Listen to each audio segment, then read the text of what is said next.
So I got to assume at this stage of the game, we all know it's fraud all the time.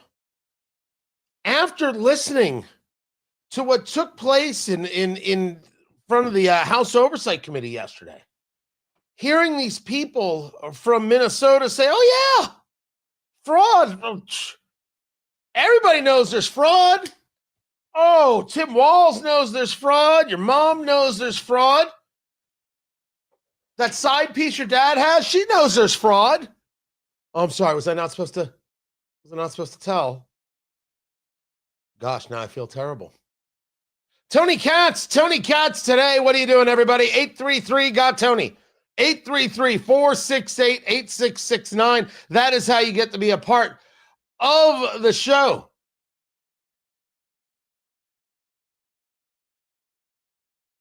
Now, it seems that there is no interest from the political left in working on this fraud. Let's leave that to the side for right now.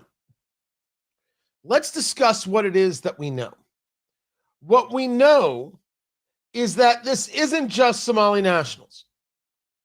What we also know is that there's a large amount of people from Somalia who have been involved with this fraud. Two things can be true at the same time. And this is certainly true of Minneapolis. We're starting to see this in other places, and there's connections to the United Nations. You're like, my gosh, this goes on for forever. It's nuts. But of course, it is not just people from Somalia. Now, you might have some people who have a connection to Somalia. They might have a heritage from Somalia, but they are American citizens. In all situations, we start with the basics. What is the fraud? Who is committing the fraud? We prosecute the fraud. People who are American citizens go to jail. People who are not American citizens get deported with their families. Gone. No. The child was born here. They get to stay here. That stuff is over. That conversation, of course, is the anchor baby conversation. And we have now proven, beyond the shadow of a doubt, that we cannot condone such activity. If you are not a citizen, you will be deported. If you are a citizen and found guilty, you will go to jail. That's true no matter where the heritage is. Just so we understand each other. The fraud is so well known as members of they don't call it a General Assembly in Minnesota, do they? You had a series of Minnesota state representatives speaking in front of Congress, and they brought up what happens when you try and be a whistleblower in this situation, when you try and say, hey, there's a serious and unique problem here. Ms. Rarick, you spoke about the retaliation that many have experienced in light of trying to expose the fraud and the corruption happening in Minnesota. Can you speak more to that and what people are experiencing when they try to sound the alarm on what's happening? Right. So that retaliation has been going on for quite some time. If you look at what Faye Bernstein said in a news report or Newsweek article back in 2019, it started for her, and she was heavily investigated. She was actually moved to a different state agency. She was, retaliated against in every kind of way you can think. What's happened now is retaliation has escalated, and now it's you're going to lose your job, you're going to lose your home, we're going to track your children, we're going to make sure that you can't get a job anywhere else in state government. And for Minnesota, that means probably Minneapolis, St. Paul, Hennepin County, Ramsey County, Duluth, Rochester. You can't get a job anywhere that Democrats control. I have played this for you, and you have heard this maybe for the first time, that the Democrats, if you point out the fraud, try and take your job, try and get you to lose elected office if you're in office, come after you, come after your kids, and you won't be able to get a job anywhere where Democrats are in power. I played this for you. You might have heard this for the very first time. Now the question is, show of hands, how many of you hearing that for the first time 100% believe that's true? That's everybody. That's everybody. I can see you in your car Don't ask. Don't ask. I have a network, right? Marjorie Taylor Greene talking about the Jews with their space lasers. She wasn't too far off. It's optics, baby. It's basically, turns out that movie, Real Science, with the young Val Kilmer, more on the nose than you think. I said too much.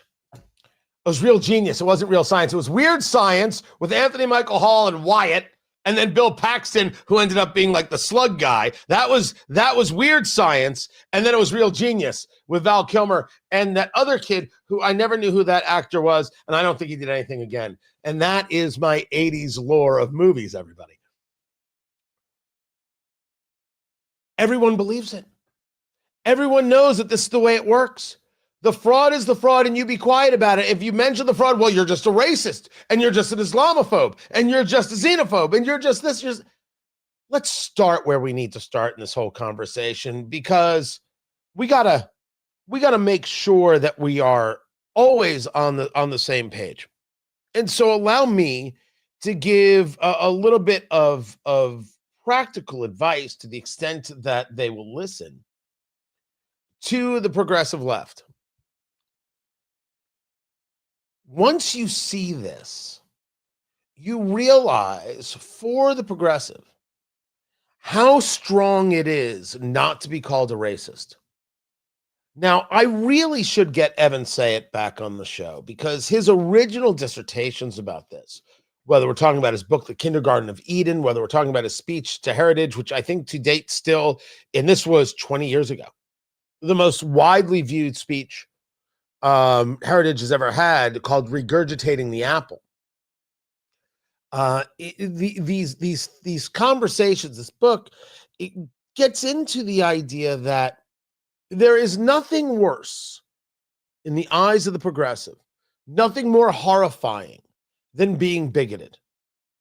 It is the greatest sin. It might very well be the original sin. Bigotry is just so wrong. I see them saying that, and they apply that to being able to make decisions. What if I want to do this and not do that? Let's say you're figuring out what you're going to wear in the morning, and you got a blue shirt and you got a red shirt. If you pick the blue shirt, are you bigoted against the red shirt? By the way, that is a great Jewish joke. A mom gets her son 2 shirts for Hanukkah, a blue shirt and a red shirt. And she sees him a couple days later. He's wearing the blue shirt. And she goes, "What's the matter? You didn't like the other one?" That joke is so good. Right now, 3 rabbis laughing their faces off. You like blue, you don't like red. You like red, you don't like blue. You like green, you don't like yellow. All these things are variations of the very same concept of bigotry. I like one thing, I don't like another thing. Or worse, the idea of ranking something. This is better than that. There was a moment, this is years ago. It was on Bill Maher's show. And Ben Affleck was the guest. And I have known, certainly I knew at that time, that Ben Affleck and Matt Damon, although I don't know about Damon now. Damon seems like a guy you could stand and have a beer with. Ben Affleck refused to admit that communism was worse for people than capitalism. Was that it? Like he couldn't even convince himself. He couldn't bring himself to say that communism was bad, because to do so would be to highlight one thing and put down another thing. It would be to be bigoted.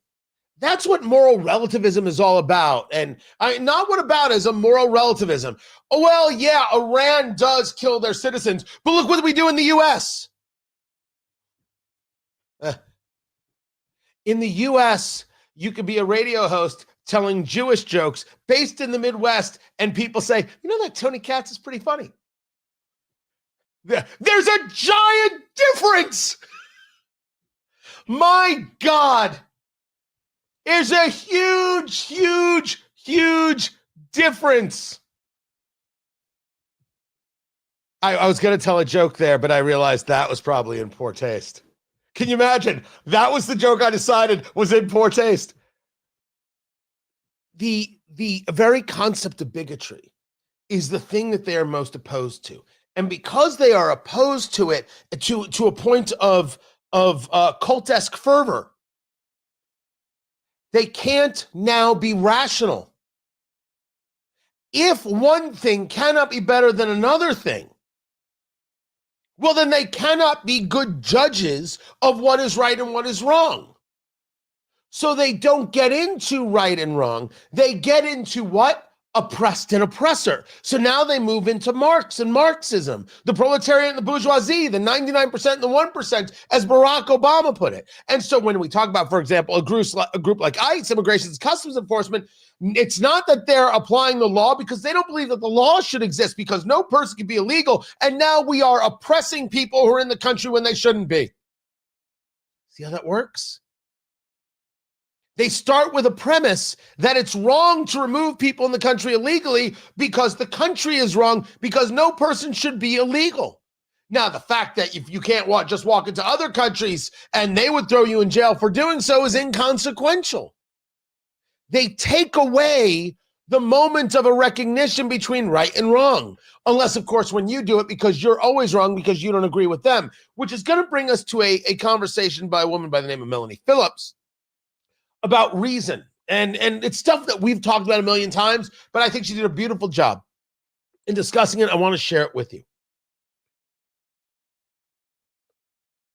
The reason they allow the fraud to take place in Minnesota is because if they didn't, and we already know this as fact, we know that this was told to them, the Somalis, those connected, will call you racist. And they were so afraid of being called racist because there's nothing worse than being called racist. There's nothing worse than being called bigoted. They said nothing. Better to say nothing than be called bigoted. Just write the check. And you know what? We're probably doing something good for these poor people who don't know how to do things our way. So we'll let them do things their way.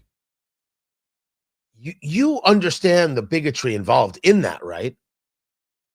How dare we expect these people to live our life? We have to let them do it their way because they don't know any better. That is sometimes described as the concept of soft bigotry. Soft bigotry, I'll give you a really interesting example of it that maybe you haven't thought of before, is have you ever been in a Home Depot, a Lowe's, a Menards, one of those big box stores, and the signage in any store, I don't mean to pick out those three individually or specifically, where the signage is both in English and Spanish? Why is it in Spanish? For what reason is it in Spanish? Why? Because as a society, what we have said out loud is people who come from Spanish-speaking countries aren't capable of learning English, and they shouldn't have to learn English, and we should bend over for them because they're not capable. That's the soft bigotry. That's what they're saying. I didn't make the freaking sign. My signs are in English, boo-boo. I live in the United States. Learn the language, love it. English is the language of freedom. Hot damn, that's the truth. But people make the signs in Spanish. You got to have the form in Spanish. You got to have this in Spanish. They don't think people who speak Spanish can learn English. That's soft bigotry. You're calling these people stupid. I think it's disgusting, and maybe we should stop doing that. But they don't want to be called bigoted. So they say nothing. And in Minnesota, they said nothing. And you better believe that I'm with you, and we both agree that there's no doubt that what these state reps are saying is true. That when people called it out and were whistleblowers, they weren't going to get a job, they were going to get vilified, and yes, their kids were going to get outed, doxxed, maybe worse. Intimidation at its worst. There isn't a mafia family alive that went after the kids. This is the tip of the iceberg. The fraud is everywhere. We're hearing about it in Ohio. We're hearing about it in California. We're hearing about it in Washington State. Alex Berenson keeps talking about Medicaid costs in my beloved Indiana. We must be relentless. We don't elect people who will not jail the fraudsters and get us back our cash, who won't throw people out of the country. And I'm telling you, this is a midterm subject. This is an every term subject. I, via Article 4, Section 4 of the United States Constitution, am guaranteed a republic form of government. And that doesn't happen when there's this kind of fraud or any kind of fraud. And I will damn well get what my Constitution affords me. No one who is elected can be considered safe if they are not willing to go after the fraudsters. And safe means electorally. Oh, you still have the protection of the Constitution that you're not willing to uphold, protect, and defend. Lucky you, elected official. I'm Tony Katz. This is Tony Katz Today.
Oh, Lord. There's nothing like a guy yelling at you while he's flying a Palestinian flag on his Twitter bio. There really isn't. There really isn't. Guys, good to be with you. Tony Katz Today. I am I don't want to say I wasn't ready for the start of the show, but that was creepy the way I did it. I was looking at myself in the camera. I was like, I shouldn't do that. Yeah. Oh, yeah. So this is the SpaceX Tesla lighter. It's a lighter, people. Get your mind out of the... See that? How does it sound? Sounds like a rocket taking off. That's, I think, exactly the point. Aha, Elon. I get it now.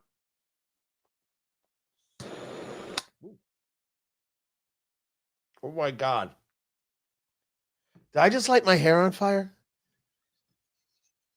I'm telling you, it's a messed up kind of morning. No, it's good. It's good. It's not. It's this. It's my hair is not smoking. I'm good.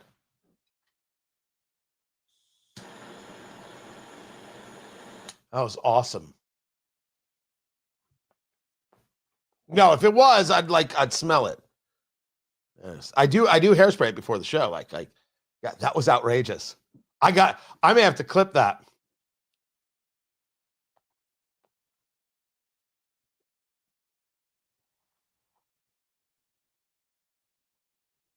That was funny.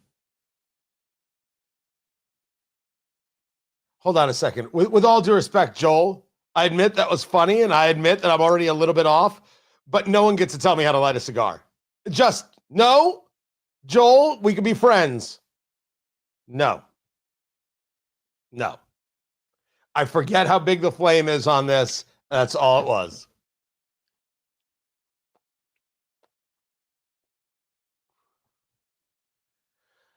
The chat room is telling me that I don't know how to light a cigar. Admittedly, I did almost light my hair on fire just then. Tony Katz today. Good to be here. Good to be with you. I have the SpaceX lighter, the Elon Musk lighter, and it looks like a rocket ship, and it sounds like a rocket ship.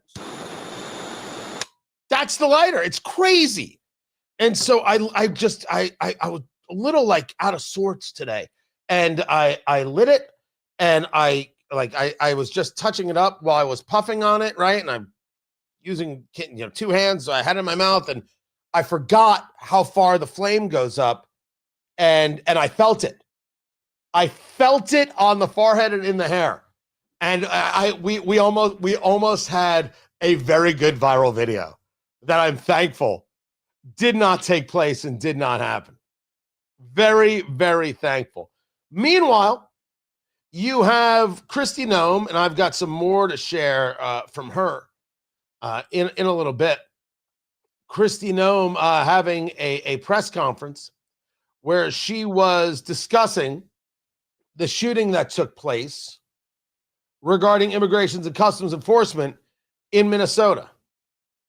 To continue those conversations so we can work together. Yes. Director Russo spoke about how this operation happened discreetly under the cover of darkness, and that's how it should be, which is in contrast to what happened in Minneapolis yesterday. You said What do you mean in contrast? That was very, if not very much not because of the protesters and the violent criminals that were attacking our law enforcement. If you remember in that operation, what happened was our officers were out trying to get a car stuck out of the snow when they were surrounded and assaulted and blocked in by protesters that were inciting. The officer was following his training. He did follow his training because of an individual that was point blank into a driver's window. Is that part of the training? How is that self-defense? This is an experienced officer who followed his training, and we will continue to let the investigation unfold into the individual and continue to follow the procedures and policies that happen in these use of force cases. But let's remember the events that surrounded what happened yesterday on that tragic situation was that these individuals had followed our officers all day, had harassed them, had blocked them in. They were impeding our law enforcement operations, which is against the law. And when they demanded and commanded her to get out of her vehicle several times, she did not. So we'll continue to allow this process to unfold and recognize that these law enforcement officers every single day put their lives on the line. They go out and do their jobs. They go out and terrorist, though, without an but we now the calling her a domestic terrorist. I'm going to address that in a little bit, but the left immediately want to call ICE murderers and Gestapo. Seems kind of obvious they want ICE agents to get harmed, and I think it's very acceptable to look at the actions of that woman yesterday, and I think there should be an investigation. Why can't we have the investigation? Why immediately to the attack? We'll discuss. This is Tony Katz today. Thank you.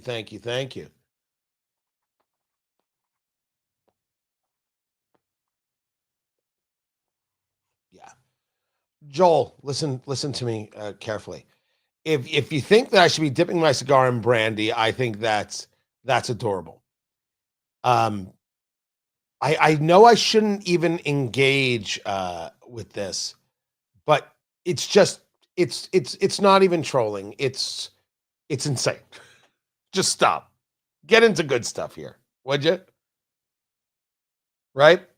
There's nobody on planet Earth who gets to tell me about smoking a cigar. There are people who know more cigars about cigars than I do, but no one. Go enjoy. You need a cigar in your life.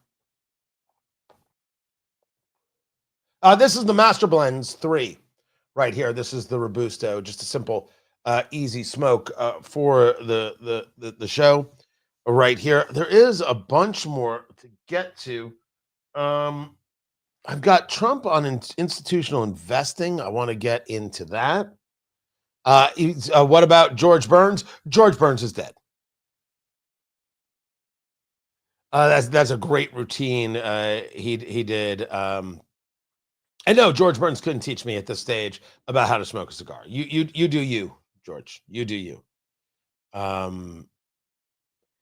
No. Coming back is a weird thing with Cubans because Cubans have had their own issues and have fallen off, and the market share lost in Europe has been really large, 30+%. Because they've had troubles with the growing and troubles with the rolling. People have, it's fallen out of fashion. They don't know as much, and there's no money in it for the Cuban people, so they don't really do it because it's a communist hellscape. And so you've had these small boutique companies really gain market share in Europe, where Cubans are outrageously popular. So if there is a comeback, it's not going to be to where it was. Also, when you take a look at what happened when Castro took over, and these people have fled, they fled with Cuban seed, and they started growing this seed in Honduras and in Nicaragua and other places. And that seed, they learned how to cultivate it. They learned how to better engage with it and grow it. So now you have tobacco from the Dominican, from Nicaragua, from Esteli and Jalapa and these places. That is so good. Ometepe, right? With that volcanic soil. It's so good, you don't need a Cuban anymore. You don't need it. You just don't. So I'm not saying there are still one or two Cubans that aren't the top of the line, right? A Bahique from Cohiba is still among some considered the best cigar in the world. The Monte Cristo #2, without question, is a cigar, a Cuban that people want. But in the main, there are so many cigars to grab that have nothing to do with Cuba, that the marketplace is tougher for Cuban cigars every single day. Every single day. So with that, let's get ready for the show, shall we? Got to keep remembering, we're doing a show. Where was it on institutional investing?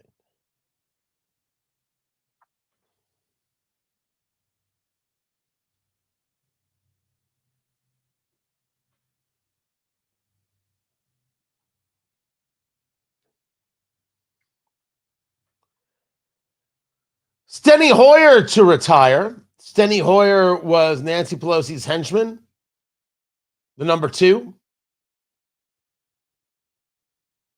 And he has announced that, he's done. He's finished. How old is Steny Hoyer? Steny Hoyer is 80. He's been in the House of Representatives for 40 years.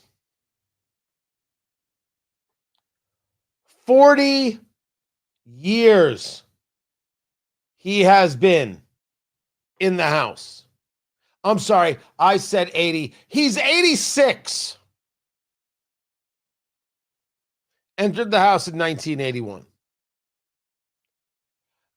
Listen, this is Maryland, so I don't think that he is going to have, or Democrats are going to have any issue in replacing him. No one should think so. But it's for him, it's age. But there have been a bunch of people walking away and retiring and doing the whole thing, saying that they've basically had enough. It's not as easy as it used to be. There's too much scrutiny. It's too difficult. It's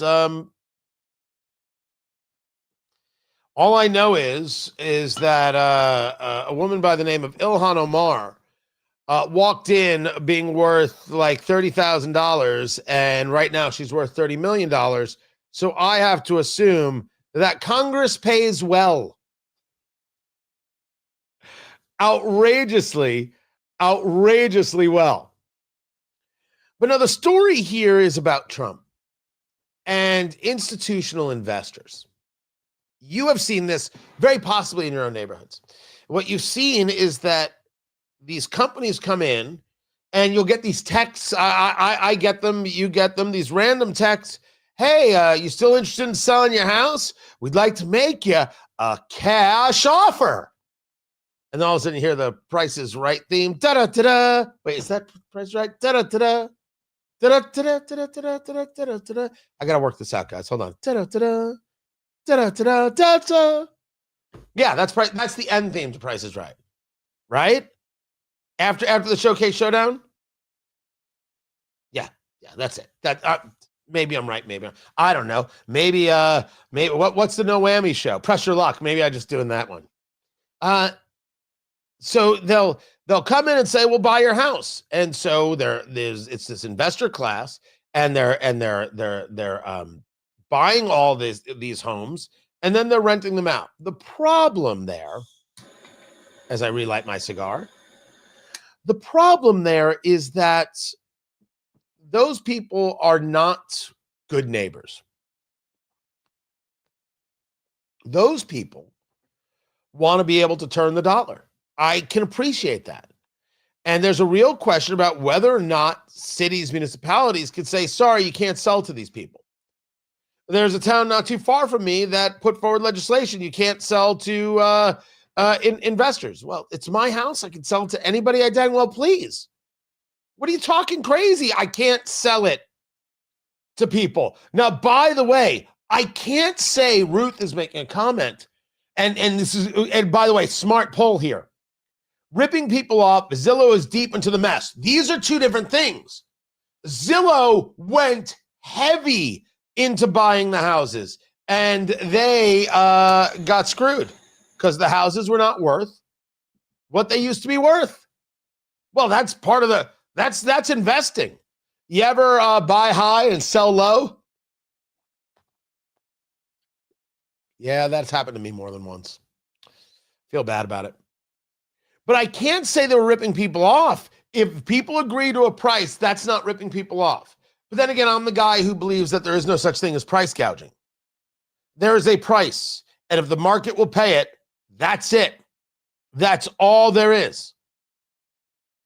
The question is, can you say we don't allow institutional buying in this neighborhood? What Trump is now saying in this piece over at the Wall Street Journal, what he's saying is Trump moves to ban big investors from buying single-family homes. And I'm telling you, I do not know if the President of the United States can do that.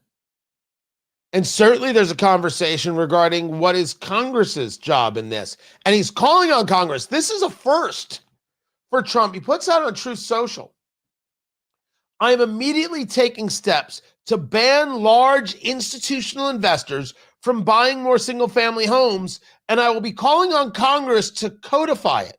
People live in homes, not corporations.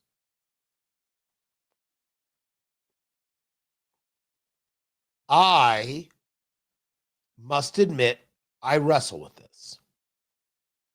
Let's start with it as a concept.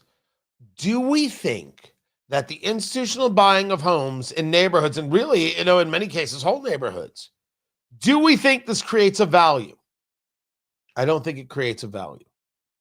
I think that we are seeing through that maybe the market is not as honest as it should be. And we are creating artificially high prices. I have always felt this about California. Remember, I lived in California for 6 years. California was strange. Never mind, the California was strange. The housing prices were through the roof. They were nutty. And I remember my wife and I looked at buying a house in Simi Valley. So we lived in the San Fernando Valley. I lived in Chatsworth for a while, which it turns out, I didn't know this when I lived there. I rented. It's the porn capital of America. Like, that's where they make all the porn. And I'm telling you right now, I didn't see anything being made. And I also never once said, sure, I can hold that video camera. Those things never, ever, ever happen. But there was this place in Simi Valley. Oh, what made me leave? I got the radio job in Indianapolis. I wanted to do radio and I couldn't do it in LA, and there was no offerings in LA, and I was putting myself on the air and not getting paid, and I was working for free with my station in Indy, WIBC, because they had a show on a fantastic human being by the name of Greg Garrison. Greg Garrison is famous, a lawyer. He was the lawyer that prosecuted Mike Tyson for rape that took place in Indianapolis. He's the guy who put Mike Tyson in jail. That's Greg Garrison. And they were running a rerun of Garrison, and I had come out to Indy to try and get a job. I didn't get the gig. They went with somebody local. You might have heard of them, the Chicks on the Right. That's a true story. And I didn't get the job, and I called the program director, a guy by the name of David Wood, and I said, listen, I appreciate it. You went with local. You didn't use me. That's fine. But you're running a rerun of Greg Garrison from 9 to midnight. Don't put me on instead, and I'll do it for free. He said, okay. That's how I got started.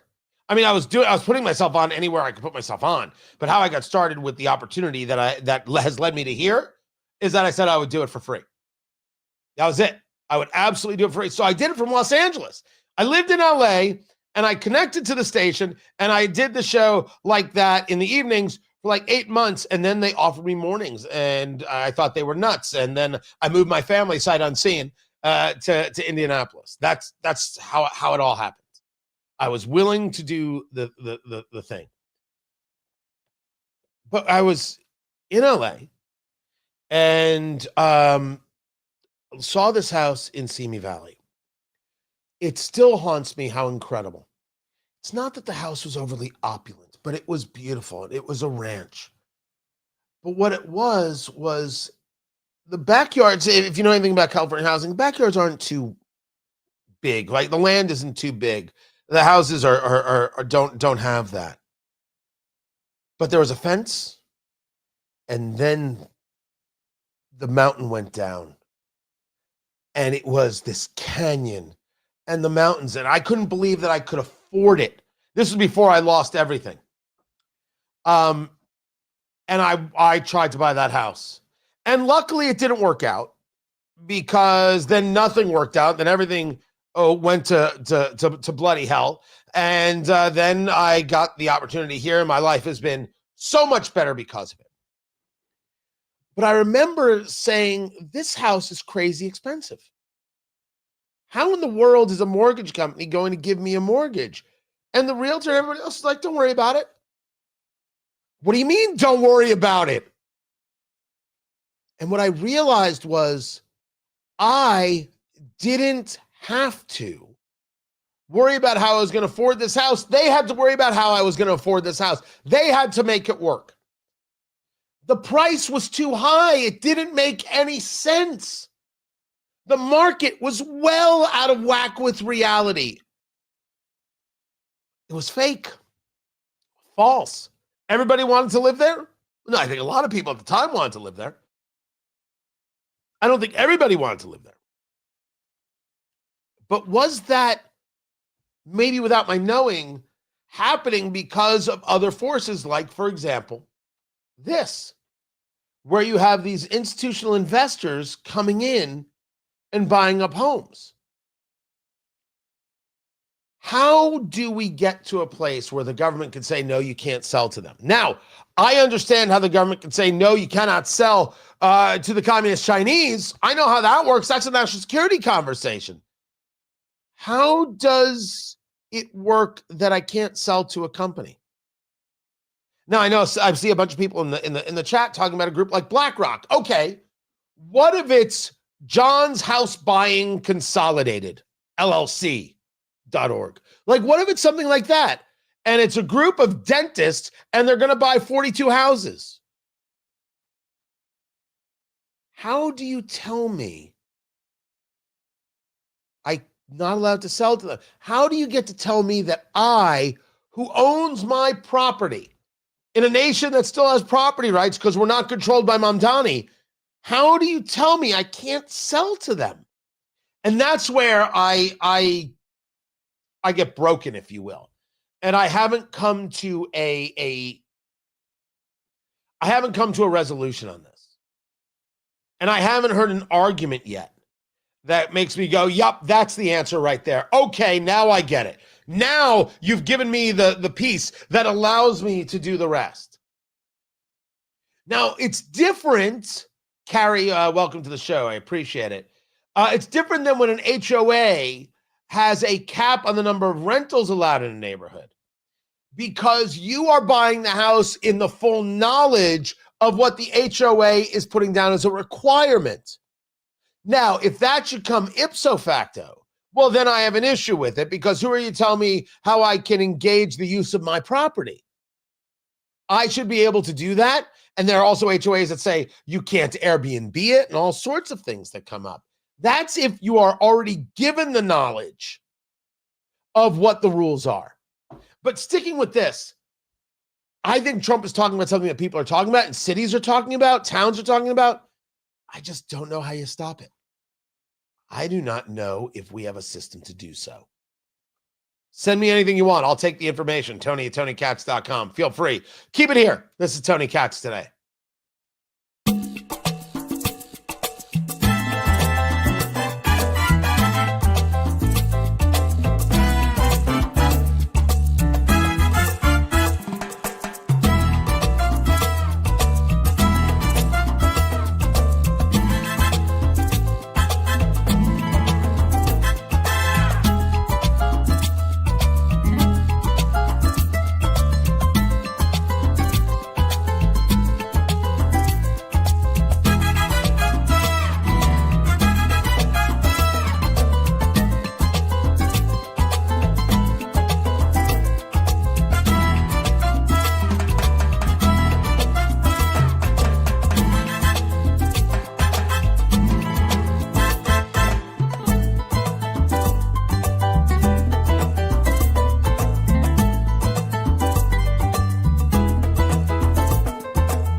Welcome back. Whew, Scar's giving me an issue. Happens. Tony Katz Today. Good to be here. Good to be with you. Get your tickets. Trump 1 year later, the red tie gala, the highs, the lows, how we win the midterms. I have 3 bourbons for you to try that you are going to love. We've got the food. We have got the live bands. Oh, that's right. I've got a band. You want to wear a tux and a gown? You go right ahead. You want to wear cocktail attire? You go right ahead. You want to wear a business attire? You go right ahead. You want to wear pants? Yeah, you should wear pants for this. Tickets.TonyKatz.com. It's going to be incredible. January 24th, Hyatt Regency, downtown Indianapolis. And the tickets have been on sale, and now they're actually on sale. It's very, very cool. There's a cool discount going on because of our sponsors, and I love doing it. And if you already have a ticket, don't worry. I'm going to take care of you in such a way you're going to be like, man, I got my money's worth and then some. And then some. It's going to be an incredible night of food, of drinks, of laughter, of good times. People have been asking, Tony, you're going to do cigars. Well, it's inside the Hyatt Regency. And so they don't have a place for cigars. But they might have a place I can makeshift for cigars, and I won't know it, and you won't know it until you're there. Until you are there. So tickets.tonykatz.com. And the band is not Spinal Tap. No, band is not Spinal Tap. This is a good one. This dude isn't real. It's AI, guys. Don't fall for it. Are you the dude from Twitter? Someone accused me of being AI the other day, and I said, there is nothing A about me. I am all I. I have not. This is the second time I have seen somebody do that. Wait, dude, was that actually you? No way. No way. Hey, welcome to the show, man. How are you? Dude, I thought you were gonna do like the woman on the airplane. That mother blanker is not real. She's still my favorite. Has she started an OnlyFans yet? Producer Landon, you're on OnlyFans right now. Look for it. Look for it and tell me if she's there. I know you have a lot of subscriptions. We understand. We get it. We see you, boo. We are aware of the situation that you are involved in. Producer Landon. Also, the band is not Frankie Goes to Hollywood. Here's a question. Is Frankie Goes to Hollywood still alive? I don't actually have an answer for that.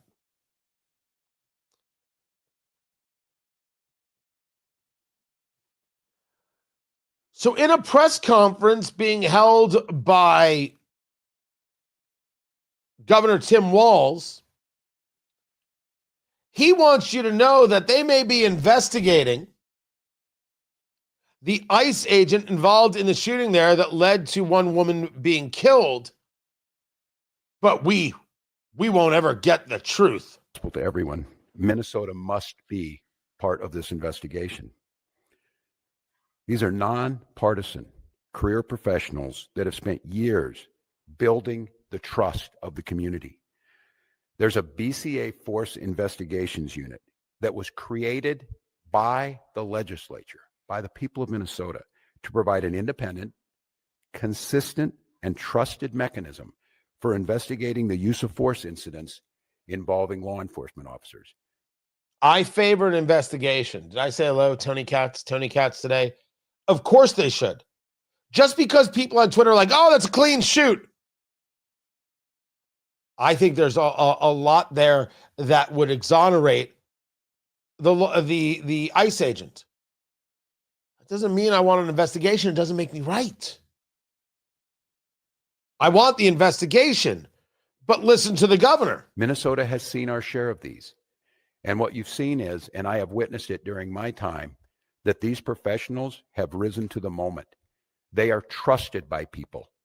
People who are not by inclination trusting of law enforcement or government have come to see the professionals at the BCA as true arbitrators that can get them justice. The unit is the result of years of scrutiny, public engagement, and bipartisan legislative action. Minnesotans have made it clear time and again they expect transparency through this process where a police officer uses deadly force. So the governor is going down the road that his group can tell us what happened. But if ICE investigates, we won't get the truth. Is this the argument he's presenting? Because if this is the argument, it certainly does flow into our argument that the left is very, very interested in fomenting more anger against ICE and seeing ICE agents be attacked. Your group, they'll give us the answer, but that group will never get the answer. That's Governor Tim Walz, who, by the way, should resign for the fraud. The pressure should stay on. This is Tony Katz today. Now, Liberty, you tell me you want arrests. So of whom? What subject are we referring? Or just in general?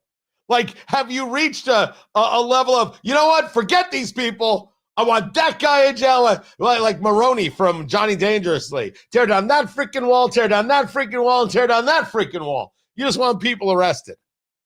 Is that, Tim Walz. Tim Walz. Okay. Gotcha. Now I understand. Yeah.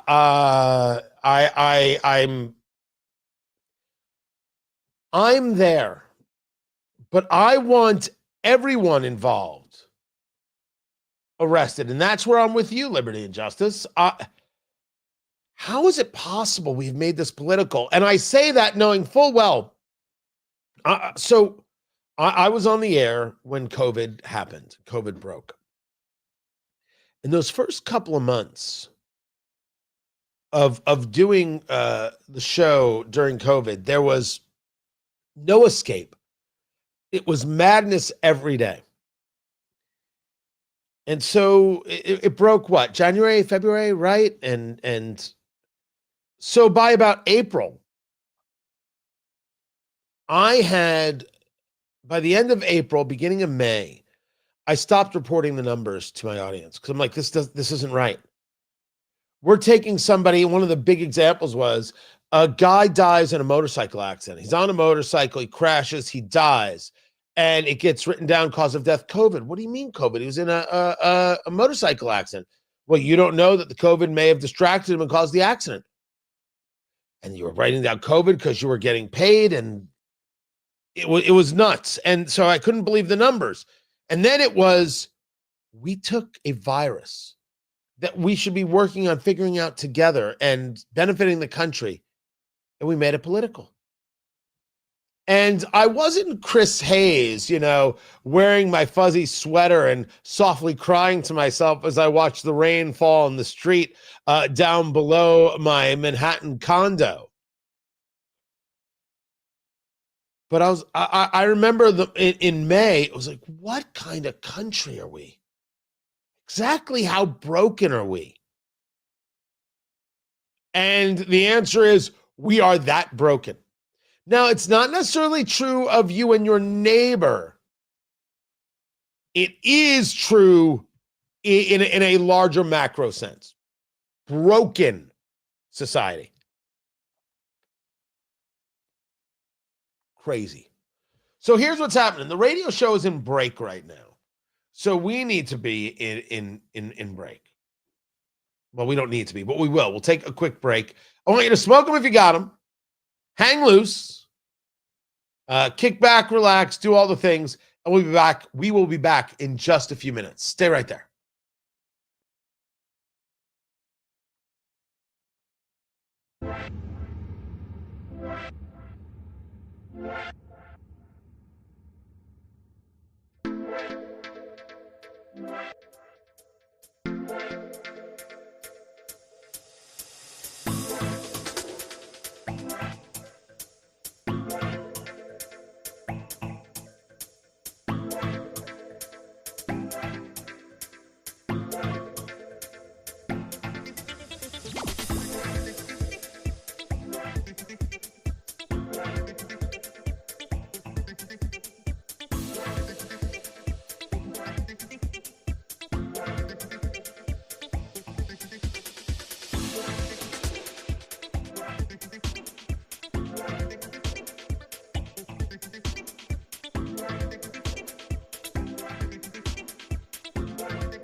Welcome back. I'm Tony Katz. The show is Tony Katz Today. Who keeps messing with my camera? I'm just a little off.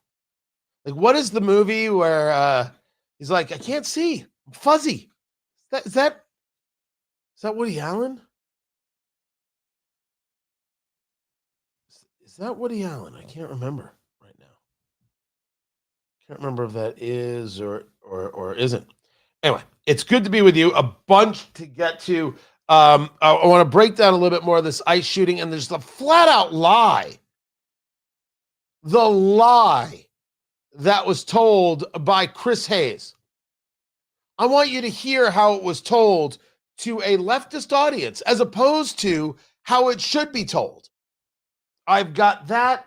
We're going to play that clip from Melanie Phillips. I shared that. I had something else I wanted to get to. Oh, Trump pulling out. Giggity. Giggity would have been so much better, producer Landon. Damn it. Ah, you absolute fiend. Giggity would have been so much better. So I've got that, which is very, very, very interesting. Also, just do me a favor, producer Landon. It's a good time just to check any breaking news, anything that might be going on. Oh, wait a second. Oh, stop that. Do I have a briefing going on?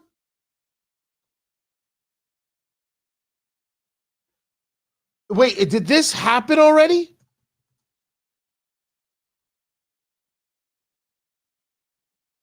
No, my gosh. When did this get on the schedule? They are gearing up for a White House briefing with not only Caroline Leavitt, the vice president, J.D. Vance. Stop the presses. This was not on the schedule this morning, anywhere on the schedule. So I don't know if this is going to have to do with the ICE shooting. I don't know if it's going to have to do with something else. But somebody wanted to say a word. Somebody wants to be making the news cycle go their direction. This is absolutely purposeful. So I will bring you this the very second it comes to be. I will bring that to you.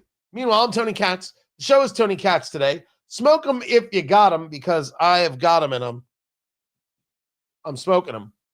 I've got my very giant SpaceX lighter right here, and I will not light my hair on fire this time.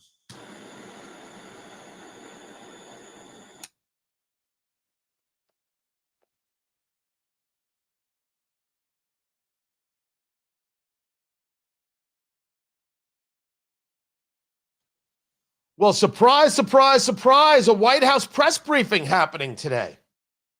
This was not on the schedule when I started the show. Tony Katz Today. Good to be here. Good to be with you. 833-468-8669. 833 got Tony. That's how you get to be a part of the program. You can email me, Tony Katz, Twitter X, Tony Katz, or get in the chat room. Just go to that live stream, youtube.com/Tony Katz, Katz, and be a part of it. It is the White House briefing, the press briefing. So you got Caroline Leavitt and Vice President J.D. Vance. Now, there's a myriad of things going on that could be discussed. You have the United States, as was reported, President Trump making the announcement, pulling out of a series of organizations from the United Nations and others, saying that these organizations simply do not serve the best interest of the American people, and therefore we should not be a part of them. Now, some of them have already happened. Things like UNRWA, the United Nations Relief Work Agency for Palestinian refugees. Millions and millions and millions of dollars have been spent. And what happened? They participated in organizing October 7th. They participated in the killing of 1,200 Israelis. That's what they did. Planning took place in their offices. Of course, we shouldn't be a part of it. Now, this really brings the larger conversation of should we be involved in the UN? And I've discussed this, and some people have pushed back. No, we got to go this way or that way. And I don't think anybody who's come back at me is actually wrong, because I have said we need to end our participation in the UN and start new. Others have said we don't need to do anything. We don't need to be a part of any of this regarding the UN. Why don't we just get out of all of it? I only would argue back that I think there is something to be said about connection and collaboration with other nations, that the talking is good. Our problem is we have allowed lesser people, because of socialist wants and desires, to have powerful positions, and we can't put the toothpaste back in the tube. So you know what you need? New tube of toothpaste. Maybe we need to rethink that European order. Why in the world do we have France on top and the UK on top? You know who should be on top? You know who should be our ally that we're talking to? Poland. That's all. Rethinking it. So we have got this briefing, and I want to bring you as much of it straight through as possible. It's going to start any minute. So I know it's early, but we're going to take the break now so I can bring you as much of this as I can, because it could be J.D. Vance talking about the pulling out of these organizations. It could be that you had this Venezuelan tanker, oil in it, sanctioned oil, that was getting an escort. With the escort was a Russian submarine. As Axios reported, in the vicinity of this tanker, like somehow they were just going to keep the oil as if we weren't going to pay attention. And what did the United States do? The U.S. Coast Guard took the tanker.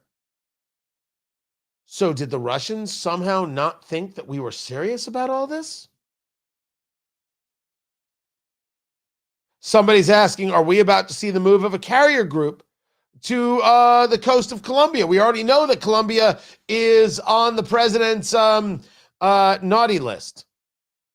Is this a conversation about Iran, where you have the leader of the Iranian military threatening a preemptive strike against the United States? They're a nation right now where the protests are going on with such great force. They are flailing and falling apart. They couldn't tell that we were coming to engage a bombing raid against the nuclear facilities of Isfahan, Natanz, and Fordo. And now what are they doing? They're acting tough, like them being tough means anything. This could be about the shooting with ICE. This could be about the attack that happened at his house in Cincinnati. It could be he just wants to say, hey, guys, just want you to know, it's been about a year since we've been in office, and we won, and Kamala lost, and then he walks off stage. I don't know, but I'm going to bring it to you as much as I can in full. Stay right there. Press briefing with Caroline Levitt and the Vice President of the United States, J.D. Vance. I'm Tony Katz, and this is Tony Katz Today.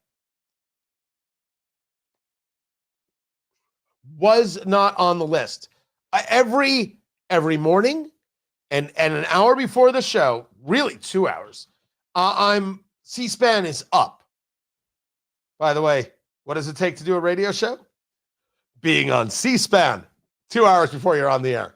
I'm always looking. I'm always checking. Wasn't anywhere. So when something pops up, you realize that it's one of two things. It is an announcement of something to move the news cycle, or it is a reframing to capture the news cycle. Right? It's one or the other. So it could be about something where they want to move from here to here. Well, we may have voted for them. I voted for them. But politicos are politicos. Nothing has changed in that world. So the idea of them, wanting to reframe something or reset something or gain the advantage of something. That's what the bully pulpit is for. This isn't new. So they want to either reset or they want to move focus completely. That's what I have found. This isn't a, hey, the vice president's just here to answer your questions. That's not, it's not it. 1,000% not it. So this is groovy. Absolutely groovy. Also, if you follow me on Twitter X at Tony Katz, some very, very angry trolls out there every day. Same posts, same everything. I don't know what they think. They haven't gotten us to stop yet. So if you want to engage with them, go right ahead. It's always fun. Let me just put this out on X.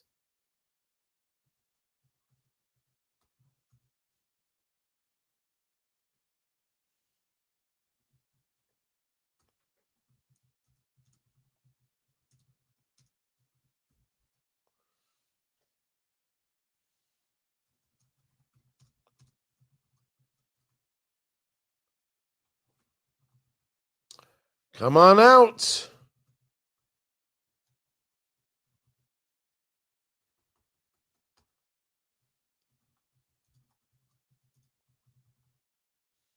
Come on out. Now's the time. I don't know what they're taking so long for. Good, and good. All right. What else have I missed? What else is going on? Anything else I should be addressing? I'm just waiting on this right now. The ghost of George Burns is not responsible for moving my studio camera. That is not true.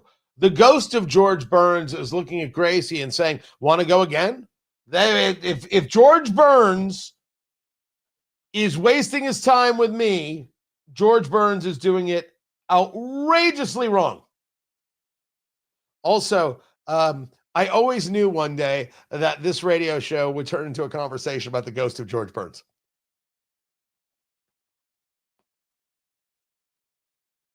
$30. You got it. You got it right there.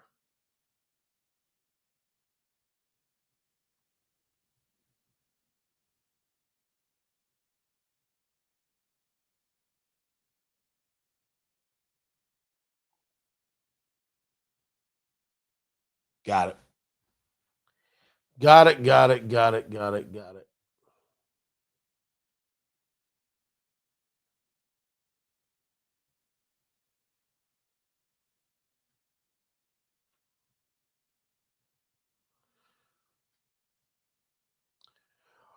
Well, if Hakeem Jeffries wants to tell me that there's no evidence, there must not be evidence. There is no evidence that has been presented to justify the shooting of an unarmed woman, resulting in her unnecessary death. There are few more offensive people than Hakeem Jeffries. Of course, that changes from day to day. Tony Katz today. Good to be with you. He's talking about the shooting involving an ICE agent in Minneapolis. I want you to hear that again. No evidence that has been presented to justify the shooting of an unarmed woman, resulting in her unnecessary death. Now, I've got a little bit more here. I'm curious if he at least admits that she was blocking traffic, didn't listen to the police, and then was seen driving as an agent could see it at him. Kristi Noem, the so-called Secretary of Homeland Security, is a stone-cold liar who has zero... Stone-cold liar? And wait, what do you mean so-called? Is a stone-cold liar who has zero credibility on this issue or on any other issue. If you make this guy speaker, you will regret it for forever. So-called Secretary of Homeland Security? That's just nuts. Everything that happens, if you watch it, is about a dismissal. You know, they talk about, look what these Republicans are doing to our institutions. Look what they're doing to the institutions. So-called, no. She's the Secretary of Homeland Security. You disagree with her. You see the difference? Alejandro Mayorkas was the Secretary of Homeland Security, and he was blanking awful. He got impeached. Now, Chuck Schumer's Senate wouldn't hold a trial. Remember that. Remember that all too well. But no one ever said he was the so-called. And here, like this is a comment I just got on the socials. Someone's calling me full of blank. It's a comment that's actually on the live stream. The woman wasn't armed. That can't be justified. Kristi Noem is a joke. Cosplay. Hold on a second. You argue that the woman wasn't armed. The woman was driving a vehicle that weighs thousands of pounds and had horsepower. Now, I did not say that the shooting was a good shoot. I did not say that there couldn't have been other ways this could have been handled. But we can't somehow avoid the fact that she was in a vehicle, blocking traffic, did not listen to law enforcement, backed the car up, and then started driving forward before she turned. We also should note that because it was icy, the wheels did spin. If she had traction from the beginning, does she drive forward another 20 feet, hitting the agent? Couldn't the agent have thought that? This is what an investigation is for. Your problem, Pamela. Hi, Pamela. Welcome to the show. You're chock full of emotion. And with all due respect, I don't have any time for your emotion. Maybe save that for your henpecked husband. Those of us of a rational mind want to know what happened. And yes, I do agree, chat room. He did get hit, but let's make sure we're defining the terms properly. We saw that one of the agents did get swiped. That is different than getting run over. And if the truck, if the SUV had been able to have its traction, that guy could have been run over.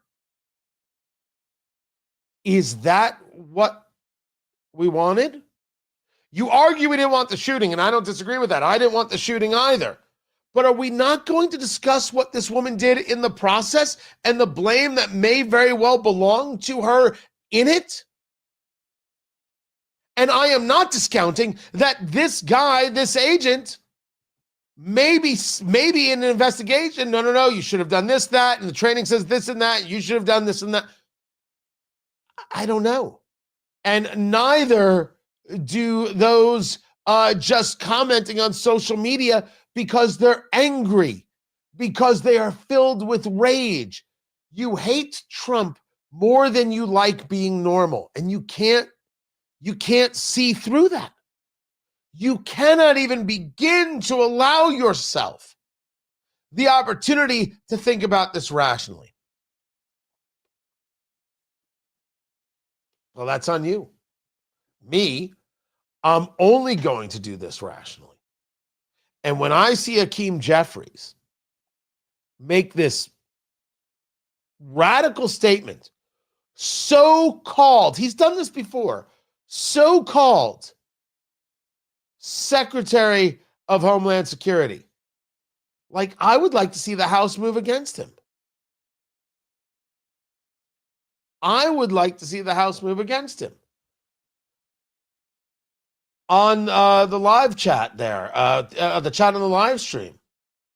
Stop interfering and no one will get hurt, period. Now, ain't that something? Thank you. I thought I was the only person engaged in this conversation. Clearly not. I am not saying the woman deserved to be shot. That's what an investigation is for. But could we, at the very least, as rational people, could we say that if this woman wasn't blocking traffic, none of this would have happened? Because I believe we can say such a thing. Can't we at least say that if this woman had listened to the authorities and stopped, gotten out of the car, that this wouldn't have happened?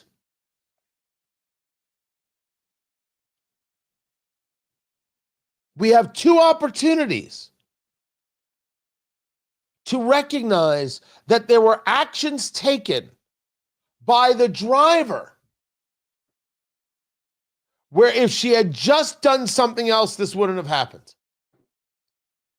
This brings us, and let's keep an eye on the C-SPAN feed there, producer Landon, for when the vice president comes out with Caroline Leavitt. I wanted to share this with you. This is Chris Hayes from MS Now, Ms. Now. It's so embarrassing. I want you to hear how he explains what happened to a leftist audience on Stephen Colbert's show. That the president has sort of declared one of his occasional occupations of an American city that he feels is excessively liberal. He's done. That's not true. The president of the United States was elected to secure the border and remove illegal immigrants. They are breaking the law, and he's doing his job. This is what Americans voted for. It's not occupying of leftist cities. What a gross thing to say. Now, if you want to argue that leftist cities are also sanctuary cities and are totally fine with illegal immigration, supportive of it, you would be accurate, Chris Hayes. But let's continue. On this with Los Angeles, he's done it with Chicago, he's done it with Portland. There was a surge of immigration enforcement directed to Minnesota. This morning, there was a post by DHS about Good Morning Minnesota. And these agents were attempting some sort of ICE raid, not dissimilar from many we've seen across the country. If DHS was saying Good Morning Minnesota, that was DHS letting you know that they were there. It wasn't clandestine. It wasn't in the dark. They were very open about it. The woman in question, her name is Renee Good. She's 37 years old. She was in a car parked on the street in a residential neighborhood about a mile from where George Floyd was murdered. And she was in the car. Several ICE agents came up. Real quick. The left is desperate for a George Floyd 2.0. But I want to be clear. I have never once been okay with the actions of the officer involved with George Floyd. George Floyd was not killed by that officer's knee. I can't remember his name right now. George Floyd was killed by the drugs in his system. That's not me saying that. That's the data saying that. Everything we were told about George Floyd and how they were able to engage the emotions was nothing about facts. I do not support what the officer did, and that other officers didn't say, okay, get off him like that. Insane. But George Floyd is dead because of the drugs in his system. Let's continue. The left wants another George Floyd riot. Up to her. It's unclear from the two videos that I've watched numerous times whether they said to get out of here or get out of the car. It sounds like they said get out of the car. An ICE agent approached the car. She appears on both angles of the video to be first backing up and then trying to basically drive her car away from these armed men who are coming to accost her. No. This is Chris Hayes not telling the audience that she was blocking traffic. Chris Hayes not being honest about what was taking place. Chris Hayes saying it's okay if law enforcement says step out of the car for you to say no. You don't have to listen to law enforcement. It's like Senator Mark Kelly saying, hey, military, you don't have to listen to the president. They are all in favor of not listening to authority, unless, of course, they're telling you you have to get the vaccine or you can't have your job or get on an airplane or go into a museum. She backs up. She isn't just driving away. At least maybe that's not how the ICE agent took it. And I didn't know you could just be like, sorry, copper, and drive away. He continues.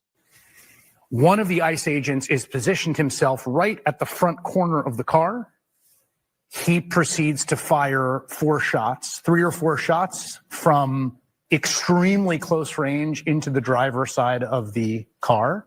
It was extremely close range because the car started coming towards him. The first shot from head on and the next 3 with him at a 90-degree angle. You could see it in the freeze frame. The gun is like this and the open window is like this. So he's What freeze frame? What freeze frame are you talking about? out of the way of the car. She loses consciousness and the car heads into a lamppost where it hits. Reports indicate that she was without medical attention for between 10 to 15 minutes. There's reporting on the scene that indicate that a doctor attempted to give CPR and was stopped. Her partner was in the car, as was her dog, and stuffed into the front seat were a number of stuffed animals that belonged to her 4-year-old daughter, who has now lost her mother. Now, the partner was not in the car. The 6-year-old daughter was not in the car. I know nothing of the dog, nor do I know anything of whether or not medical was not allowed at the scene. I do know that I saw the videos where I said, call 911. I don't know if she lost consciousness or she was dead at the moment. The awe you hear doesn't exist if the ICE agent had been run over, which is really gross stuff. Why don't you tell everybody what really happened? And then let them make the decision for themselves. You don't trust them? No, what you want is the narrative, not the story.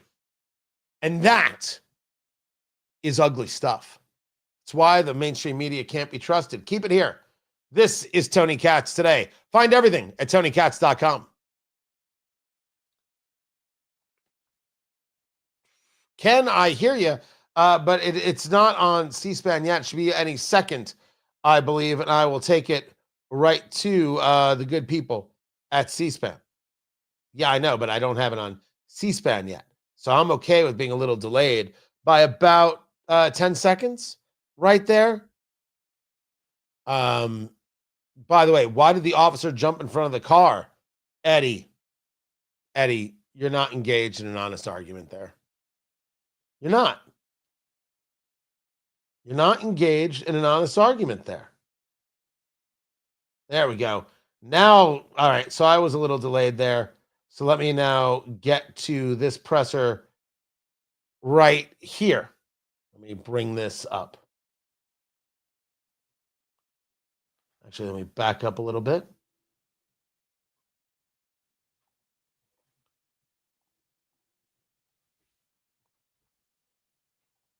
Entire administration stand fully behind the heroic men and women of ICE and will always uphold law and order in the United States of America. The deadly incident that took place in Minnesota yesterday occurred as a result of a larger, sinister left-wing movement that has spread across our country, where our brave men and women of federal law enforcement are under organized attack. Right now, immigration and customs enforcement officers are facing a 1,200% increase in assaults, a 3,200% increase in vehicle rammings, and an 8,000% increase in death threats. ICE agents are faithfully enforcing federal law to protect the safety of the American people by removing criminal illegal aliens from our country, which is exactly what nearly 80 million Americans elected President Trump and Vice President J.D. Vance to do. Radicals in the Democrat Party are furious over this. They don't want our border secured or criminal illegal aliens being removed.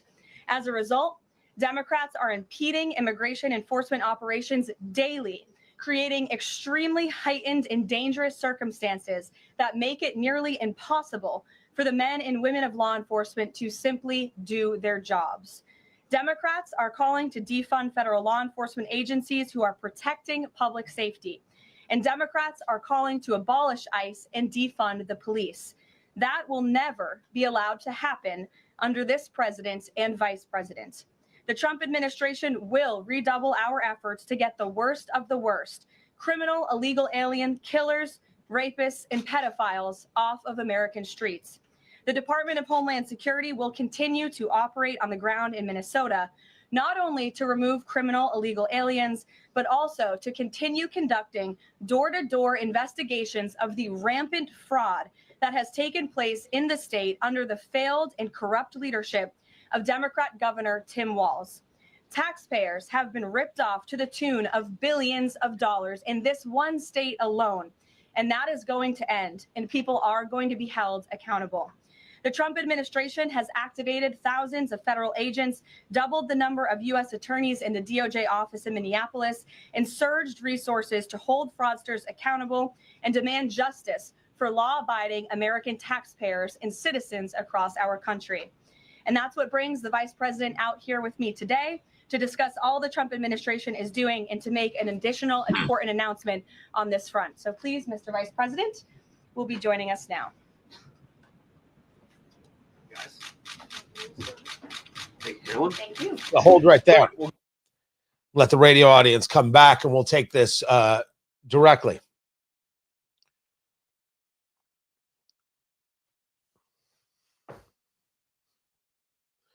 So the Vice President of the United States, J.D. Vance, joins Caroline Leavitt, the White House press secretary, in the White House briefing room. Tony Katz today, good to be with you. Caroline Leavitt, starting by saying that the administration has the backs and stands with Immigration and Customs Enforcement. ICE agents are under attack. They're going to stand with ICE. This is why this president was elected, to remove illegal immigrants from the streets and to make the streets safe. Tony Katz, as I said, good to be with you. So the vice president now comes out. I hit pause. I'm like, all right, vice president's going to speak. Let's hear what he has to say, whether it's about what happened with ICE or any other subject. Good afternoon, everybody. And I want to echo some of what Carolyn said about what we're doing to combat the rampant fraud that exists in our immigration system, thanks to failed politicians and thanks to people who allowed the American taxpayer to be taken advantage of for far too long. I think it's important to understand why this matters to the American people. I am a father of 3 young kids, a lot of kids, a lot of people in my generation. What is that going on there? Is that normal? Okay. CNN installed this broken camera just to throw me off my game, but it's not going to work. So here's the simple fact here. That sound, that clicking. If you're a young parent struggling to afford childcare in the United States of America, there are programs that we have to make it easier for your kids to get in daycare, for your kids to get in preschool. Those programs should go to American citizens, not be defrauded by Somali immigrants and others. Make it hard for you to get the access to the resources you need. But number 2, making it easier for people who shouldn't even be in this country to fleece the United States and our taxpayers to begin with. We have actually activated a major interagency task force to make it possible to get to the heart of this fraud. We have Department of Agriculture resources that are focused on SNAP fraud so that people who need food benefits can get them, but illegal aliens and other fraudsters don't. We have over 1,500 subpoenas that the Department of Justice has issued to get to the heart of the fraud ring. We've done almost 100 indictments, mostly Somali immigrants, but also a few others. And of course, we're looking in with broad investigatory authority to a number of the instances of wrongdoing that we've seen in Minneapolis. But we also want to expand this. We know that the fraud isn't just happening in Minneapolis, it's also happening in states like Ohio. It's happening in states like California. And so what we're doing in order to help coordinate this remarkable interagency effort from the Trump administration, but also to make sure that we prosecute the bad guys and do it as swiftly and efficiently as possible, is we are creating a new Assistant Attorney General position who will have nationwide jurisdiction over the issue of fraud. Now, of course, that person's efforts will start and focus primarily in Minnesota, but it is going to be a nationwide effort because, unfortunately, the American people have been defrauded in a very nationwide way. I want to thank a couple of people for their cooperation, in particular Pam Bondi, our Attorney General, first of all, for getting a lot of resources to Minneapolis to start to investigate and prosecute this fraud, really at an industrial scale. We've never seen fraud. I don't mind them going after. Do I feel weird that they felt like they had to create a new position to do it? Uncover it, but importantly, to me, that just it doesn't strike well. But if they're going after it, maybe my answer is, well, good. Let's go after the fraud, no matter who's committing it, no matter their side of the aisle, no matter where they're from. Hopefully in the next few days, we'll obviously let you guys know who that is when we do it. I've talked to Senate Majority Leader John Thune, who has promised me swift confirmation for this official. But this is the person who is going to make sure that we stop defrauding the American people. Here's one final thing I'll say about this. I've heard a lot of people say that we need a special counsel to investigate fraud in the United States of America. I actually agree, and that's what this position does. It has all the benefits, all the resources, all the authority of a special counsel, but with two crucial differences. Number one, it will be run out of the White House under the supervision of me and the President of the United States. And number two, it's actually constitutionally legitimate. As you guys may know, the special counsel statute has some major constitutional questions. When we get the bad guys, we want to make sure we get them permanently and they don't have some legal technicality they can get out of, which is why we set it up as an associate attorney general. I'll take some questions, but I want to make just one final observation here. When I was actually walking out here, somebody sent me a photo of a CNN headline about what happened in Minneapolis. And this is the headline. I'm just going to read it. Outrage after ICE officer kills U.S. citizen in Minneapolis. Well, that's one way to put it, and that is the way that many people in the corporate media have put this attack over the last 24 hours. And I say attack very, very intentionally, because this was an attack on federal law enforcement. This was an attack on law and order. This was an attack on the American people. The way that the media, by and large, has reported this story has been an absolute disgrace, and it puts our law enforcement officers at risk every single day. What that headline leaves out is the fact that that very ICE officer nearly had his life ended, dragged by a car 6 months ago, 33 stitches in his leg. So you think maybe he's a little bit sensitive about somebody ramming him with an automobile. What that headline leaves out is that that woman was there to interfere with a legitimate law enforcement operation in the United States of America. What that headline leaves out is that that woman is part of a broader left-wing network to attack, to dox, to assault, and to make it impossible for our ICE officers to do their job. A couple things here. Number one, of course, the headline is misleading. No one would expect anything less from the CNNs of the world. Number two, this goes to when Kristi Noem referred to as domestic terrorism yesterday and again today.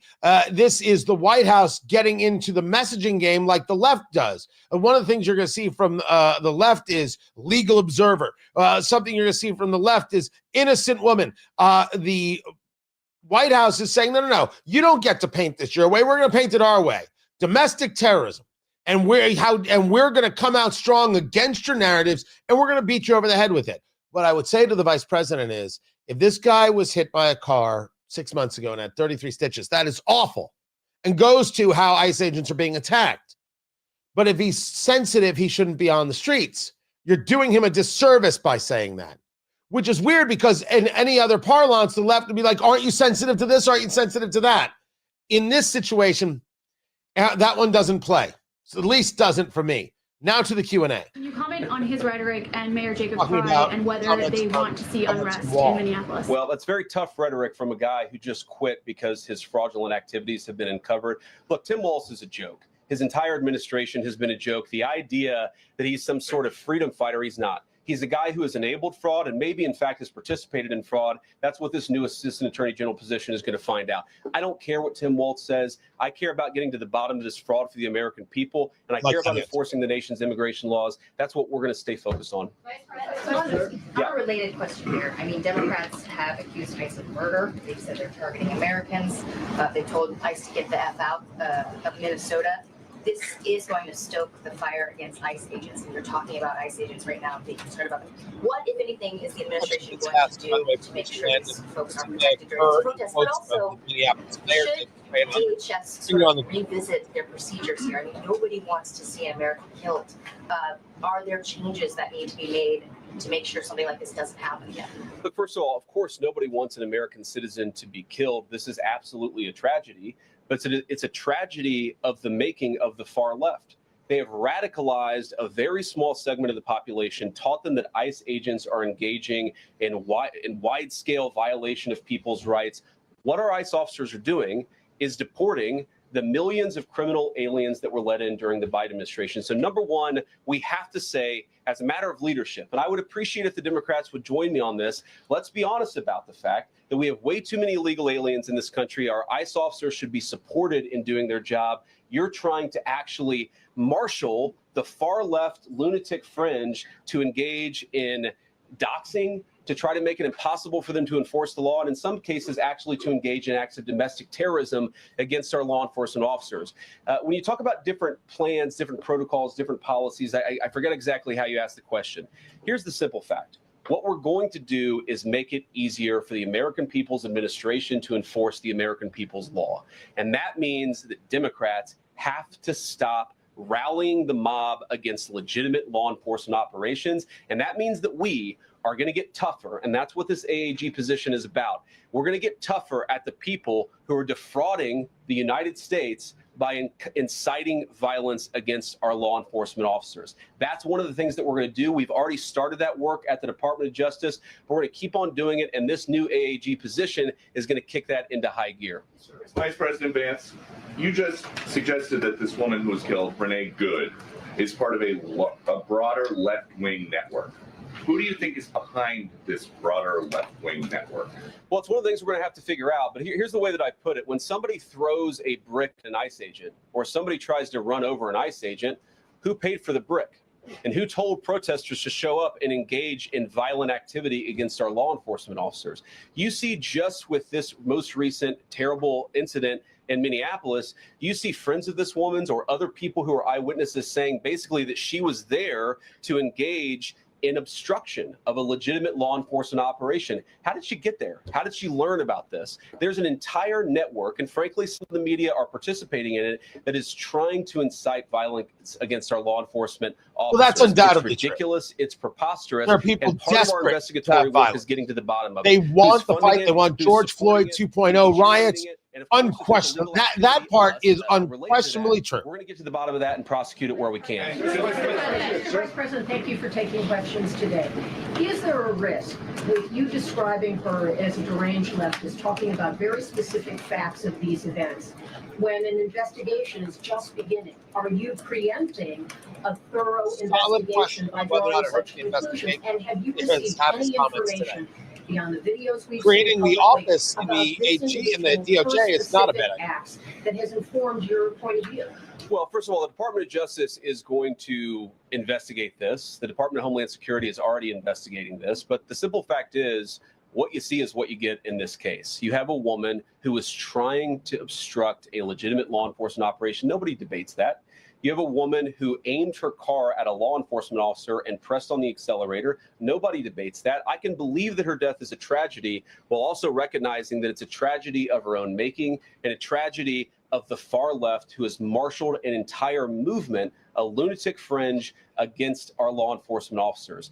I think what is clearly happening here, and it's going to keep on happening unless the Democrats wake up and say, you know what, you don't have to agree with our immigration policies. You don't have to agree with what the president or the vice president believe about immigration enforcement. But why don't you take this to the ballot box? Why don't you vote? Why don't you organize? Instead, what some of them are doing is encouraging people to get violent with our law enforcement officials. It's disgraceful, and it's got to stop. Once again, 100% true. I'll have more of this on the flip side. Keep it right here. I'm Tony Katz. This is Tony Katz Today. I'm going to bring you back to the presser. I'll get to some of the comments later. They're joyous. From officials. What responsibility do you and the president have to diffuse some of the tension that we are seeing play out in Minnesota, bring down the temperature as this investigation is unfolding? What we have a responsibility to do is to protect the people who are enforcing the law and protect the country writ large. Whether you're Democrat or Republican, you deserve to have the people's laws enforced in the United States of America. Now, again, I'm not happy that this woman lost her life. I'm not happy that this woman was there at a protest violating the law by interfering with a law enforcement action. I think that we can all recognize that the best way to turn down the temperature is to tell people to take their concerns about immigration policy to the ballot box. Stop assaulting and stop inciting violence against our law enforcement officers. That's the best way to take down the temperature. And we're not going to give in to terrorism on this. And that's exactly what's happening. people trying to antagonize, to commit acts of violence. They throw bricks at them. Sometimes they shoot at them. Sometimes they dox them. Sometimes they go to their place of residence and harass their families. This is classic terrorism. And we cannot say that when a far left fringe is inciting violence against our brave law enforcement officials, that we're no longer going to enforce the law. That's rewarding the very people who are engaged in this garbage. The actual reward that they just got is a new assistant attorney general who is going to prosecute and investigate this stuff even more aggressively than before. Yeah. They are very intent on calling it terrorism. That's not going to So stop. the head of They're going Minnesota's to create their narrative agency says that and the story U.S. Attorney's paint Office has this essentially cut way the off left does. The the left's going state to have a hard time. investigations agency's access to the investigation. What is the precedent for that, and why shouldn't the Minnesota officials on the ground have access and evidence to work on this investigation? First of all, I wish the state officials in Minnesota would investigate why you have so many people who are using their vehicles and other means to actually interfere with a legitimate law enforcement operation.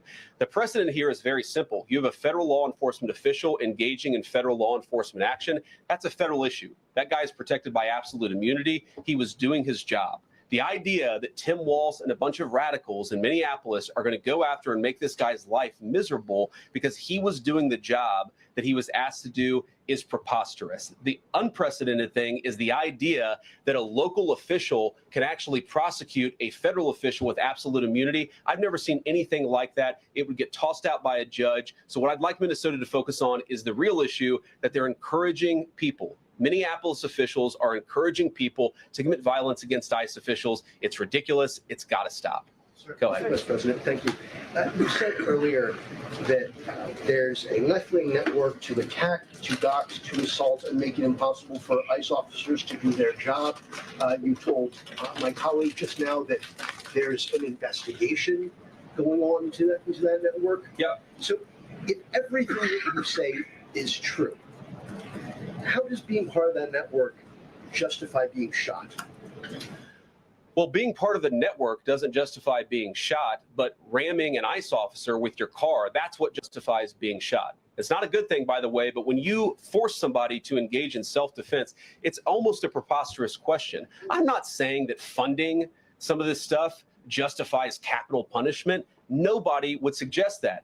The reason this woman is dead is because she tried to ram somebody with her car and that guy acted in self-defense. That is why she lost her life. And that is the tragedy. Now, that was a silly question and a weak attempt at a gotcha, and Vance is handling that question with aplomb. For example, if you are funding violence against our law enforcement officers, I'm not a prosecutor. My guess is that's not the sort of thing that earns capital punishment, but it should sure as hell earn you a few years in prison if you're funding the effort to try to assault our law enforcement officers.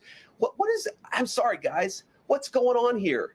You guys are meant to report the truth. How have you let yourself become agents of propaganda of a radical fringe that's making it harder for us to enforce our laws? You just asked me a question that presumed that the reason why this woman died is because she was engaged in legitimate protest. She tried to run somebody over with her car, and the guy defended himself when that happened. Next question. The investigation is still ongoing. I said next question.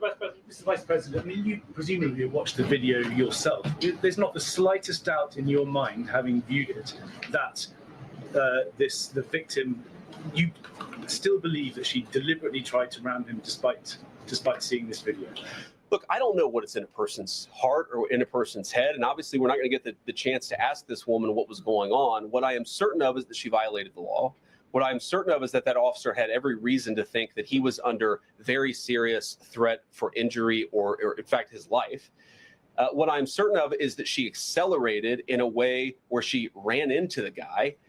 I don't know what was in her heart and what was in her head, but I know that she violated the law, and I know that officer was acting in self-defense. It raises an interesting point, though. Look, if people want to say that we should have a legitimate debate about, what was she really doing, right? Was she panicking when she drove into this officer, or was she actually trying to ram him? That's a reasonable conversation. What's not reasonable is for so many of you to plaster all over the media that this was an innocent woman and that the ICE agent committed murder, which is what many of you have said explicitly and some of you have said implicitly. That's what That is Vance at his very, very best. Tony Katz today. Good to be here. Good to be with you. And as this presser has been going on, that's exactly what's been happening. Trying to engage gotcha kind of questions. The argument here is what this woman did and why aren't we discussing that? And an investigation should look into the shooting and whether or not it was a good shoot. That makes perfect sense. That the Attorney General is going to be creating a new position, a Deputy Attorney General, to focus on these issues and focus on what J.D. Vance, the Vice President, refers to as a network that is built to engage in violence against Immigration Customs Enforcement and others. So this is happening from the White House briefing room. Let's take it back to the Vice President. Treated as some sort of federal assassin by so many of the people in this room. First of all, let me say about crime. You mentioned violence. One of the things we're proudest about is that you saw violent crime over the last year drop by 20%. Why is that drop by 20%? Is it because we're attacking our law enforcement officers, or is it because we in the administration are empowering our law enforcement officers to enforce the law? I think that's one of the ways you take down the temperature, is you make people feel more secure and safe in their person and property. That's why we care so much about protecting our law enforcement, because it accrues to the benefit of the entire national community.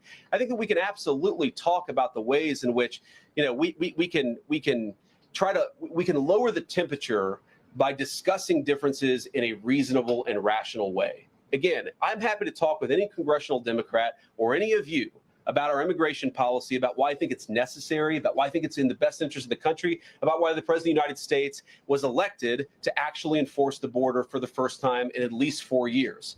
So here's the problem. That's not the debate so many people are having. They are actively covering for people who are committing acts of violence against federal law enforcement. It is preposterous. The way to take down the temperature is to stop it. Have your debates about policy. Attack me. Attack the President of the United States. Don't attack our law enforcement officers. They are trying to do the job the American people demanded that they do.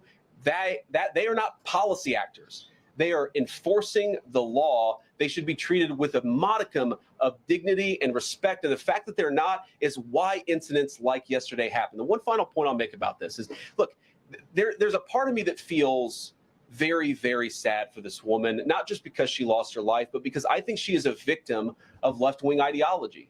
What young mother shows up and decides they're going to throw their car in front of ICE officers who are enforcing legitimate law?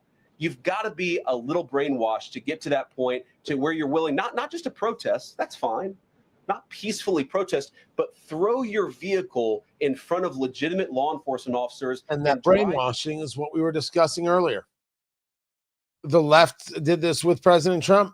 Threat to democracy, threat to this, threat to that, begging for a lone wolf. ICE agents are Nazis. ICE agents are engaged in violence. It's un-American. That part is also true. More to get to. Keep it here. This is Tony Katz today. I'll bring you a couple more minutes of this presser right here. Situation on the ground, on the streets. What's your message also to those protesters who saw that video in a completely different way than you saw that video? Well, first of all, I think if you watch every angle of that video, there is one angle where if you squint, you can maybe tell yourself that it's not clear what happened. But when you look at all angles of that video, it is very clear that her vehicle went right for the guy. She actually collided with him. And then that's, of course, when he fired his shots. That's obvious, okay? So what I'd say to the protesters is, by all means, protest peacefully, but make this about ideas. Make this about disagreement with our policy. Don't use your protest as a justification or an encouragement for people to go and incite violence and participate in violence against our law enforcement officials. To the people on the ground in Minneapolis, meaning the local officials in Minneapolis from Tim Walz on down, I'd say, look, why can't you just disagree with a given piece of immigration policy without turning law enforcement into the enemy? And think about, for example, a criminal law where a police officer goes and arrests somebody because they violated a criminal law. If you're mad about that, go and protest the politician who passed that law. Don't attack the police officer who's just doing their job. We had a wide open border under Joe Biden. I happen to think it's a good thing the President of the United States has closed it down. If you think that's a bad idea, criticize this administration for a policy decision. Don't attack our people for enforcing the law, because I guarantee you go to ICE, there are black people and white people, there are Democrats and Republicans, they are patriotic Americans who are trying to enforce the law. Attack me, lay off of our ICE agents. Vance is winning every part of in the blue, all the way, yeah. Yeah, thank you, Mr. Vice President. You called on Tim Walz to resign. Can you lay out the case as to why he should step down? Well, look, I think Tim Walz should resign because it's very clear either that he knew about the fraud in Minneapolis, he knew about the welfare fraud, or at the very least, he looked the other way. I mean, this is not this is not like Lex Luthor, right? This is not movie villain fraud. This is the lowest IQ possible fraud. This is, we're going to take kids, or sorry, we're going to take the absence of kids and set up a daycare center where there are no children, and we're going to call our early childhood education center the Quality Learning Center. By the way, if you can't spell learning, maybe you shouldn't be in early childhood education. But people got rich off of this. We know that there were schools who either had no enrollment or at least they overstated their enrollment. Tim Walz, either it was unbelievable incompetence or he was in on the fraud. That's one of the things we're going to get to the bottom of. That's what an investigation should tell us. Mr. Vice President, can you explain the difference between this Associate Attorney General and a special counsel? And do you envision this being a permanent position or have more of a limited scope? Well, it's going to be permanent until we get to the bottom of what's going on. So I think it's going to last for at least the remainder of the administration. What's different about it from a special counsel is, if you remember, the Jack Smith case where the special counsel was found unconstitutional, one of the big issues there is that that person was not an appointed person, completely aside from all the other issues that the person was a lunatic and that the case had no merit. There was a fundamental constitutional issue, which is that he had not been appointed by the president and he had not been confirmed by the United States Senate. An assistant attorney general, what that's going to allow us to do is appoint this person, have them confirmed by the Senate. That's one difference. The more substantive difference is that this person is going to be part of a very broad interagency White House that's being led from the President of the United States on down. And that's going to give them the resources, the access to material and information to make this person more effective. I think a lot of people have asked, how are you really going to get to the heart of the fraud? We've been asking ourselves that question for the past couple of months, and we think this is the critical piece at the Department of Justice to really ramp this fraud investigation into high gear. In the red tie, yeah. I'm gonna do one more of these. And I want to ask, what's your message to far leftist agitators who feel emboldened to obstruct ICE activity in Minnesota and around the country? Well, I think they shouldn't feel emboldened because now they have an assistant attorney general who is going to prosecute and investigate their fraud and their violence more aggressively than it has ever been investigated in the United States of America. We are doing so much as long as it's to within try the law, I'm to good. find the financing networks and the domestic terrorism networks that legitimate this violence, that fund this violence, and that, of course, engage in the violence. These people should not feel emboldened because they have, for the first time, maybe in American history, an administration that is not going to tolerate political violence of any kind from anywhere. Yeah. It's not clear today that the entire weight of the federal government is behind these ICE agents and this ICE agent in particular. There is still a federal investigation happening on the ground. Does that mean that they are not looking into this ICE agent at all? They are just focused on the woman who was in the car? What is the investigation if the federal government has already determined that its weight is behind this ICE investigation? So what do you mean? When you say investigation, do you mean investigation of the shooting yesterday or of the fraud that's happening in Minneapolis? Yesterday. Okay, look, DHS, as I understand it, has an investigation already ongoing. I know that other organs of our government are looking at this. So yes, there's certainly an investigation that's happening right now. But as part of the broader fraud investigation, a lot of what we're doing with the Department of Justice has already started. We've got over 1,500 subpoenas. We've got people this morning, actually, we're going door to door to actually knock on some of these fraudulent care centers, these fraudulent social services organizations to get to the bottom of what's going on there. So the investigation in some ways has already been ramping up into the anti-fraud element for at least a few weeks. What we're trying to do is supercharge it and make sure there's a designated person within the Department of Justice who completely controls that particular focus. So, all right, because when I first heard him talking about, I'm like, why do you need another position? What is the, why can't the DOJ just handle it? And as he's explained, it's like, okay, that is what's happening.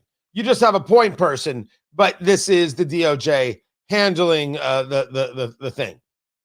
Investigate.